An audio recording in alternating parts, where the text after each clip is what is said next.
앞으로 남은 일은 사람처럼 신호등이나 비포장도로를 보고 운전할 수 있게 만드는 것입니다.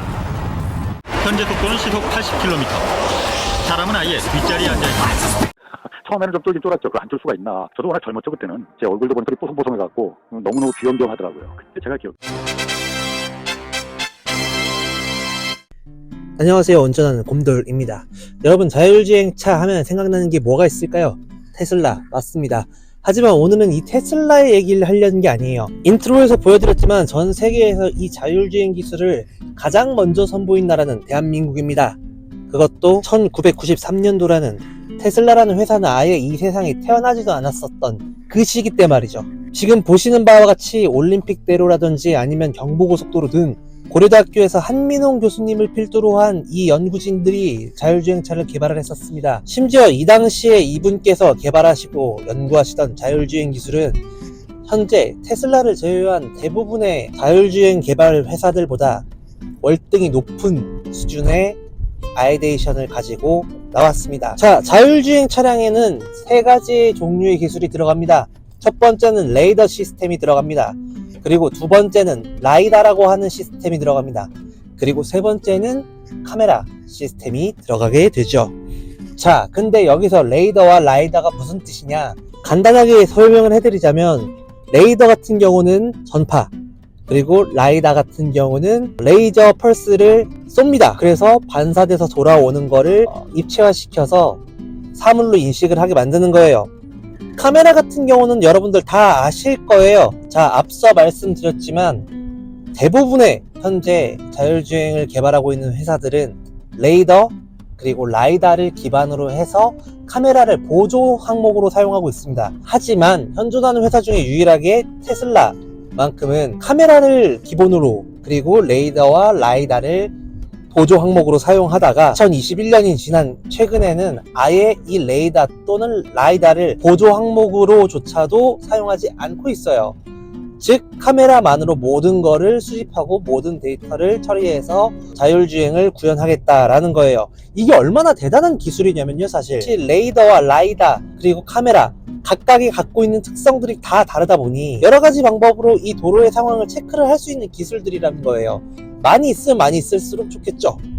다만 그렇게 되면 금액이 올라가고 생산성이 떨어지는 상황이 발생이 될 겁니다.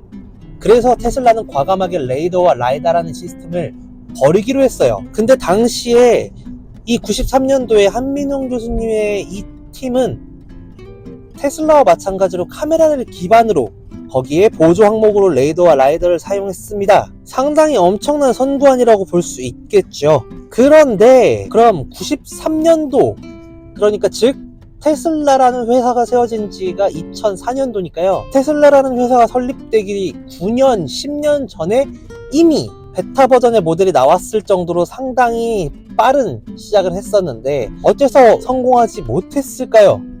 여기에는 몇 가지 이유가 있습니다. 자, 첫 번째로는 엄청나게 높은 개발 비용이 소요가 됩니다. 왜냐하면 이 데이터들을 쌓으려면요, 사실 엄청 많은 차량에 이 카메라를 부착을 시켜서 데이터를 수집을 해야 하거든요.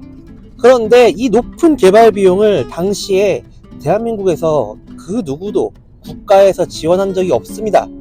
그러다 보니 이 빅데이터가 상당히 부족했어요. 그리고 세 번째로는 카메라가 이때 당시에는 필름 카메라가 나오던 시대예요. 여러분들 요즘 디지털 카메라도 아니고 필름 카메라예요. 동영상 기능 자체를 지원한다는 것조차 생각하기 힘든 그 시절이었습니다.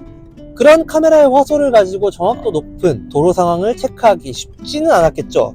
자, 반대로 얘기하면 지금 테슬라가 이게 가능한 이유는 이 높은 개발 비용을 부담할 엄청난 자금력과 거기서 나오는 이 어마어마한 빅데이터, 전 세계에 나가 있는 테슬라들 차량이 얼마나 많이 뿌려져 있습니까? 그리고 이 카메라 기술이 상당히 많이 올라와 있는 거죠. 그리고 마지막으로는 방향성에 오류가 조금 있었던 게 아닌가 하는 생각이 듭니다. 카메라 기반으로 한 이 테슬라는 결국 궁극적인 목적이 뭘까요? 저는 항상 얘기합니다. 지금 보여드리고 있는 이 6군데의 자율주행 개발 회사들이 왜 카메라 기반으로 선택하지 않았을까? 기술력이 부족해서? 맞습니다. 물론 그런 부분도 없지는 않을 거예요. 테슬라에 비해서는 다소 기술력이 부족한 게 사실입니다. 하지만 테슬라가 현재 자율주행 2단계를 구사하고 있는데 이 회사들은 자율주행 3, 4단계를 구사하고 있다는 거예요. 그게 무슨 뜻이냐? 100년도 넘게 이어져 온 이 자동차 역사를 함께하는 이 도로상에서는 사실 레이더와 라이다를 기반으로 보조장치인 카메라를 써도 충분히 무리가 없다라는 거예요. 그렇다면 테슬라는 왜 카메라를 기본으로 했을까요? 항상 제가 얘기하지만 이겁니다. 결국 이 형은 우주로 나갈 생각인 거예요. 그러다 보니 이 머스크 형님은 지구보다는 우주에 더 관심이 많은 형이에요. 그래서 우주에서 사용할 자율주행 항법들이 필요한 거죠. 그러기 위해서는 카메라 기반으로 가지고 가는 게 훨씬 더 도움이 많이 된다라는 거는 이미 상당히 많은 연구 결과에서도 나와 있습니다. 자, 그렇기 때문에 테슬라는 스페이스X를 염두에 두고 자율주행 기반 기술을 만들고 있었던 거예요. 항상 누누이 말씀드리지만 여러분, 테슬라의 그리고 오토파일럿 기능의 끝판은 자동차가 아닙니다. 우주선입니다.